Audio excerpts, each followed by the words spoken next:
Sesi kedua itu pemaparan materi dan diskusi. Sesi ketiga itu pembacaan kesimpulan. Sesi pertama itu perkenalan diri. Perkenalkan, nama saya Maria Alfiana Mui. Di sini saya sebagai moderator dan pemateri.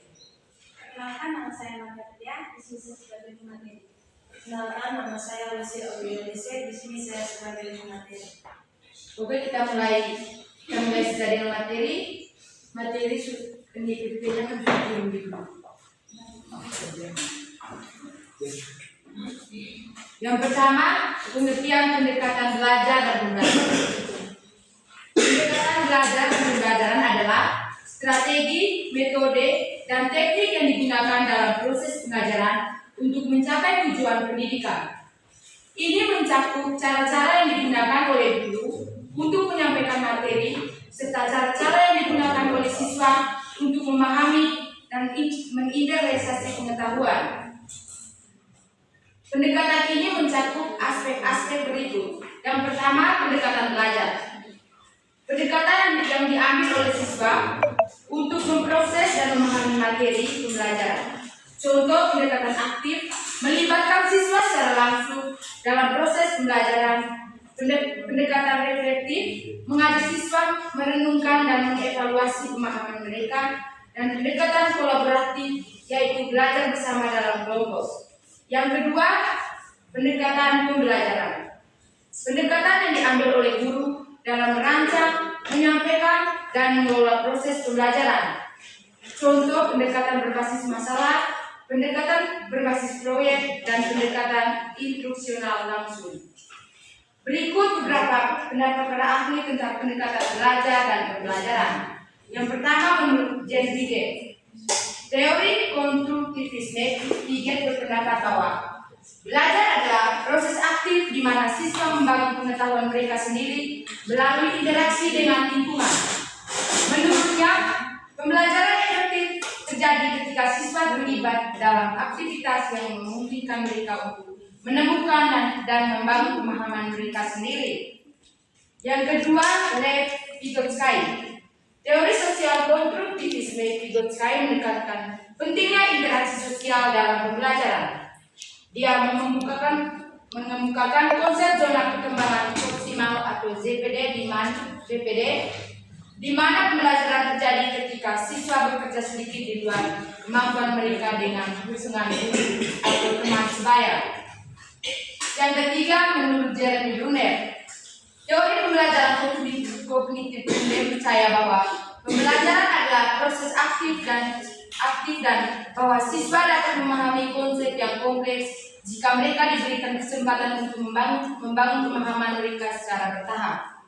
Dia juga menekankan pentingnya struktur kurikulum yang disusun secara spiral, di mana siswa kembali pada topik yang sama dengan tingkat kedalaman yang meningkat. Yang keempat, menurut B.F. Skinner, teori pembelajaran behavioristik interaksi berfokus pada pembelajaran sebagai perubahan perilaku yang dihasilkan dari proses beradaptasi.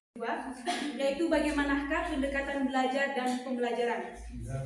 Pendekatan belajar dan pembelajaran adalah metode dan strategi yang digunakan dalam proses pendidikan untuk membantu siswa memperoleh dan memahami pengetahuan serta keterampilan. Berikut adalah beberapa pendekatan yang umum digunakan dalam belajar dan pembelajaran. Yang pertama, pendekatan konstruktivis. Siswa diberi kesempatan untuk membangun pengetahuan mereka sendiri melalui eksplorasi, diskusi, dan refleksi. Yang kedua, pendekatan kolaboratif. Pembelajaran dilakukan melalui kerjasama antara siswa, baik dalam kelompok kecil maupun tim. Yang ketiga, pendekatan berbasis masalah. Pembelajaran difokuskan pada pemecahan masalah nyata yang relevan dengan kehidupan sehari-hari siswa. Yang keempat, pendekatan saintifik. Pendekatan saintifik adalah model pembelajaran. Yang keempat, pendekatan saintifik. Pendekatan saintifik adalah model pembelajaran yang dimulai dari pengumpulan data melalui pengamatan, melalui melakukan eksperimen, menanyakan, mengolah informasi atau data, hingga mengkomunikasikannya dalam proses penerapan prinsip-prinsip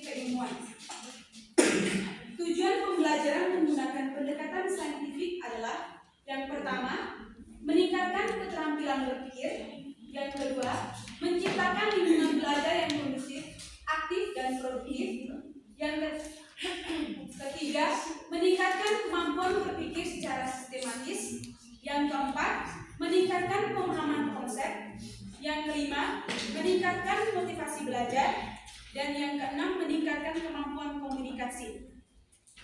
Yang kelima, pendekatan berbasis proyek. Siswa terlibat dalam proyek-proyek yang memerlukan penelitian, perencanaan, dan implementasi solusi yang kompleks. Yang keenam, pendekatan kontekstual, di mana pembelajaran disesuaikan dengan budaya, sosial, dan lingkungan siswa. Dan yang ketujuh, pendekatan berbasis teknologi, di mana teknologi digunakan sebagai alat untuk meningkatkan pembelajaran, termasuk penggunaan aplikasi, perangkat lunak, dan platform pembelajaran daring. Implementasi dari pendekatan belajar dan pembelajaran. Yang pertama, perencanaan, di mana guru merencanakan aktivitas dan strategi pembelajaran yang sesuai dengan tujuan pendidikan dan karakteristik siswa. Kemudian, menentukan metode evaluasi yang akan digunakan untuk menilai pemahaman dan keterampilan siswa. Yang kedua, pelaksanaan, di mana mengimplementasikan strategi yang telah direncanakan dalam proses pembelajaran sehari-hari. Kemudian, menggunakan berbagai alat dan sumber daya untuk mendukung pembelajaran. Yang ketiga, evaluasi dan refleksi, di mana menilai efektivitas pendekatan yang digunakan melalui penilaian formal dan informal, kemudian melakukan refleksi untuk mengidentifikasi apa yang berhasil dan apa yang perlu diperbaiki. Hubungan antara pendekatan belajar dan pembelajaran. Pendekatan belajar dan pembelajaran memiliki hubungan yang erat dan saling mempengaruhi dalam proses pendidikan. Yang pertama, tujuan yang sama. Keduanya bertujuan untuk menciptakan lingkungan efektif dan kondusif bagi pencapaian tujuan pendidikan. Pendekatan belajar berfokus pada cara siswa memperoleh pengetahuan, sementara pendekatan pembelajaran berfokus pada cara guru menyampaikan pengetahuan. Yang kedua, keterkaitan dalam proses. Pendekatan pembelajaran yang diterapkan oleh guru akan mempengaruhi pendekatan belajar yang diadopsi oleh siswa. Sebaliknya, cara siswa belajar dapat mempengaruhi bagaimana guru mengadaptasi metode pengajaran mereka. Yang ketiga, adaptasi atau fleksibilitas. Guru perlu memahami pendekatan belajar yang paling efektif bagi siswa mereka dan kemudian menyesuaikan pendekatan pembelajaran yang mereka gunakan. Ini bisa mencakup adaptasi metode pengajaran berdasarkan gaya belajar siswa seperti visual, auditori, atau kinestetik. Yang keempat, aktivitas dan partisipasi. Pendekatan pembelajaran aktif membutuhkan pendekatan pembelajaran yang mendukung, di mana guru merancang dan memfasilitasi proyek-proyek tersebut. Sebaliknya, pendekatan pembelajaran yang kolaboratif akan mendorong siswa untuk menggunakan pendekatan belajar kolaboratif. Yang kelima, umpan balik dan evaluasi. Guru menggunakan pendekatan pembelajaran untuk memberikan umpan balik dan evaluasi yang membantu siswa merefleksikan dan memperbaiki pendekatan belajar mereka. Umpan balik yang efektif dari guru bisa memotivasi siswa untuk lebih aktif dan bertanggung jawab dalam proses belajar mereka. Yang keenam, keterlibatan emosional dan motivasi. Pendekatan pembelajaran yang relevan dan menarik dapat meningkatkan motivasi siswa untuk belajar. Motivasi yang tinggi akan membuat siswa lebih aktif dalam menggunakan pendekatan belajar yang produktif. Yang ketujuh, pengembangan keterampilan.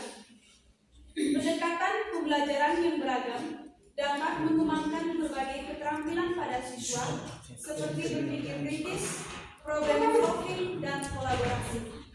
Yang kedelapan, pengaruh kontekstual. Konteks pembelajaran seperti lingkungan kelas, dalam praktik. Pertama, pembelajaran berbasis masalah. Pendekatan pembelajaran guru menyajikan masalah yang relevan Pendekatan belajar siswa bekerja secara mandiri atau dalam kelompok untuk memecahkan masalah tersebut, mengembangkan keterampilan berpikir kritis dan analitis. Kedua, pembelajaran berbasis proyek, di mana pendekatan pembelajaran guru merancang proyek yang membutuhkan penelitian, perencanaan, dan implementasi. Kemudian pendekatan belajar siswa terlibat secara aktif dalam proyek, bekerja sama dengan teman sekelas, dan menerapkan pengetahuan mereka dalam konteks nyata.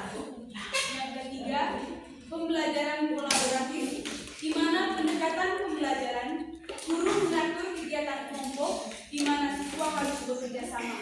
Kemudian, pendekatan belajar siswa mengembangkan keterampilan sosial dan kolaborasi serta belajar dari satu sama lain melalui diskusi dan berbagai ide.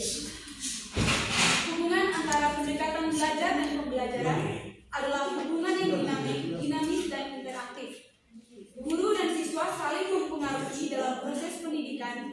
Dengan pendekatan pembelajaran, guru yang efektif dapat mendorong pendekatan belajar yang lebih produktif dari siswa dan sebaliknya.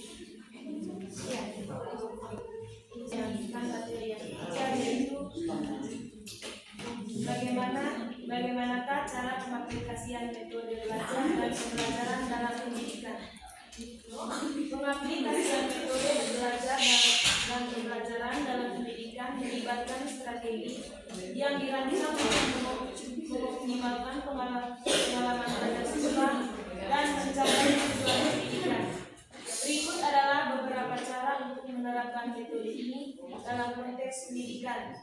Yang pertama, pendekatan aktif atau active learning di dalam kelas.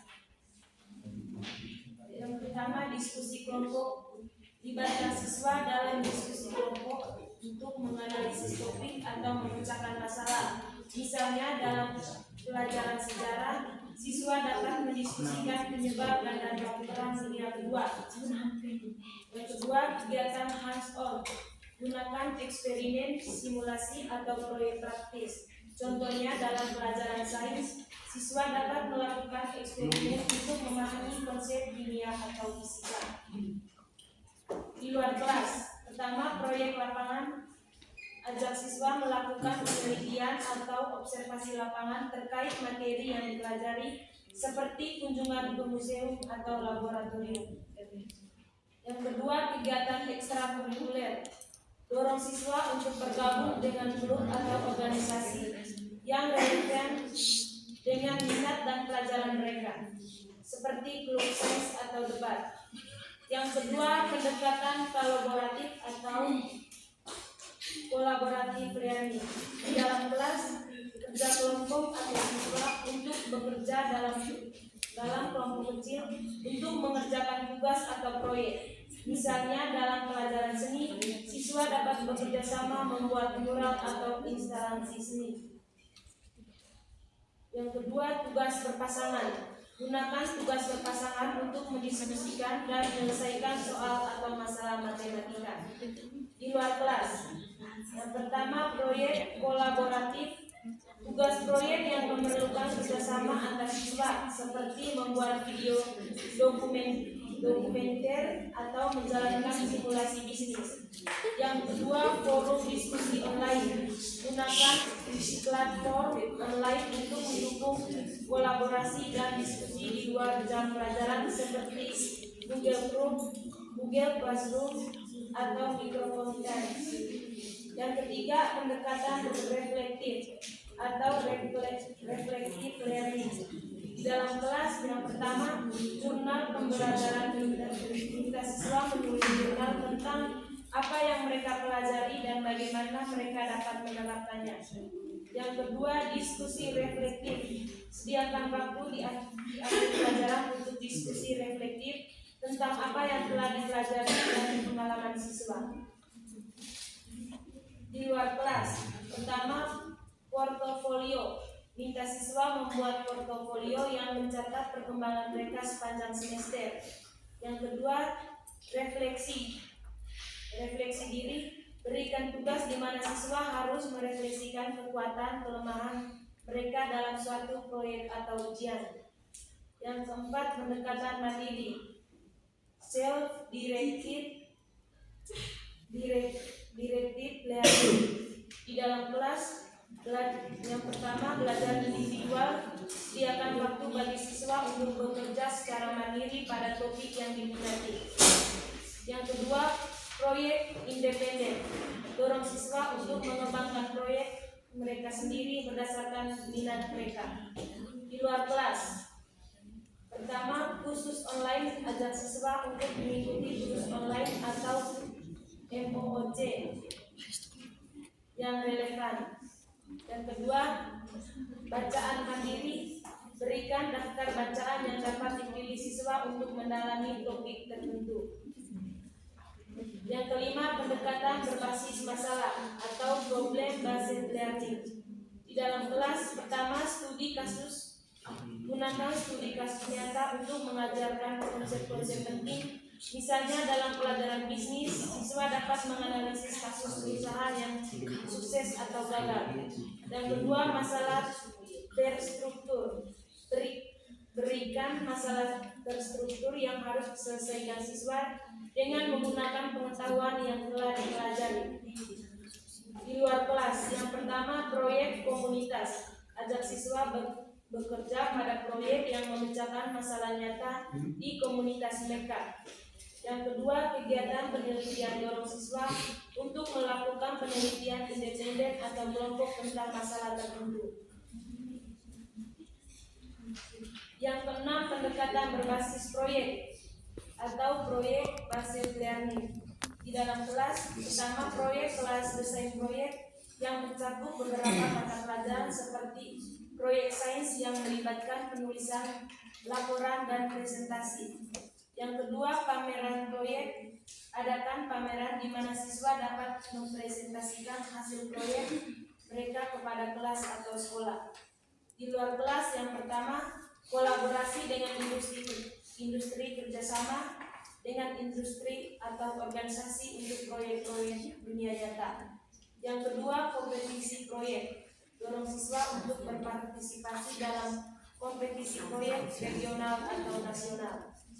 Yang ketujuh, pendekatan tematik atau tematik approach.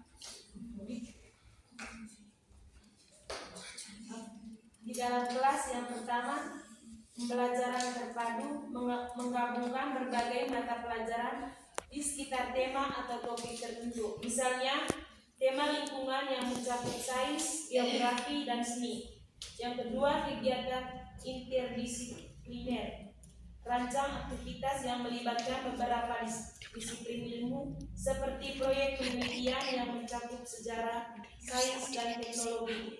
Di luar kelas, yang pertama, proyek tematik, ajukan proyek yang mengintegrasikan pengetahuan dari berbagai mata pelajaran. Yang kedua, ekskursi tematik, lakukan kunjungan lapangan yang relevan dengan tema yang dipelajari. Yang kedelapan, pendekatan berbasis teknologi atau teknologi enhanced learning. Di dalam kelas, yang pertama, menggunakan alat digital, gunakan perangkat seperti tablet, komputer, dan smartboard untuk mengajar. Yang kedua, sumber belajar online, memanfaatkan video, simulasi, dan aplikasi edukasi untuk mendukung pembelajaran. Di luar kelas, yang pertama, platform pembelajaran online. Gunakan platform seperti Google Classroom,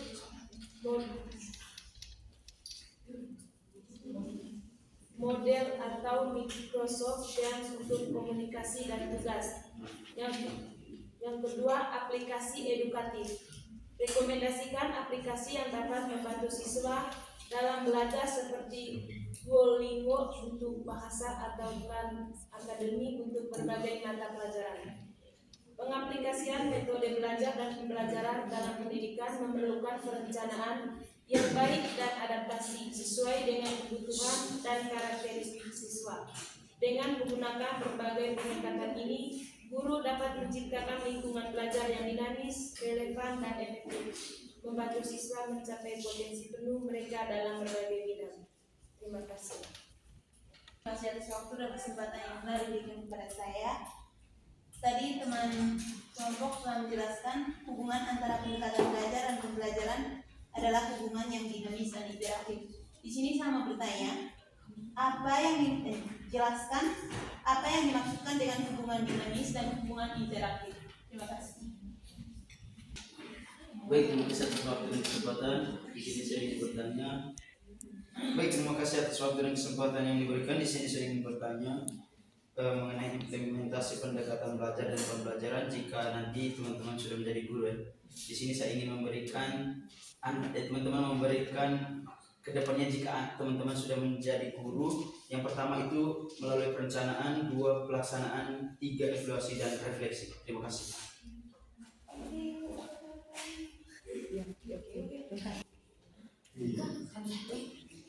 Karena hanya ada 2 penanya, jadi satu tuh sesi apa? Diskusi tanya.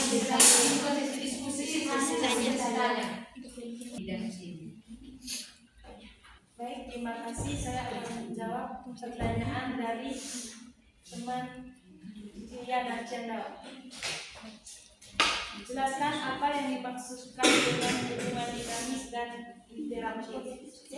Hubungan dinamis. Hubungan dinamis adalah hubungan yang terus berkembang dan berubah seiring waktu.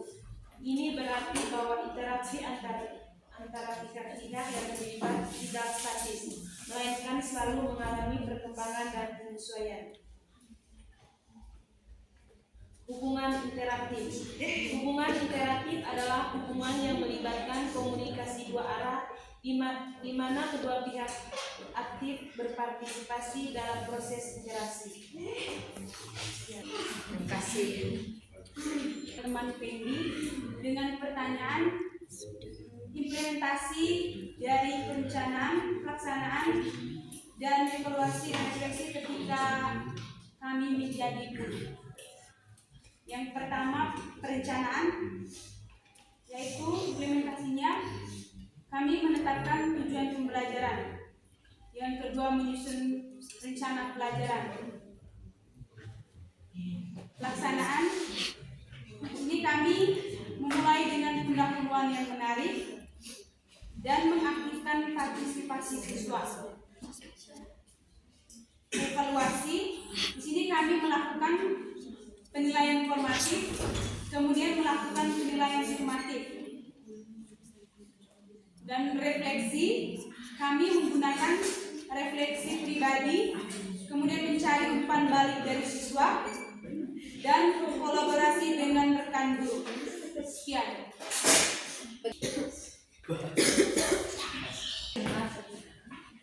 Baik, di sini saya akan membaca kesimpulan dari materi kita hari ini.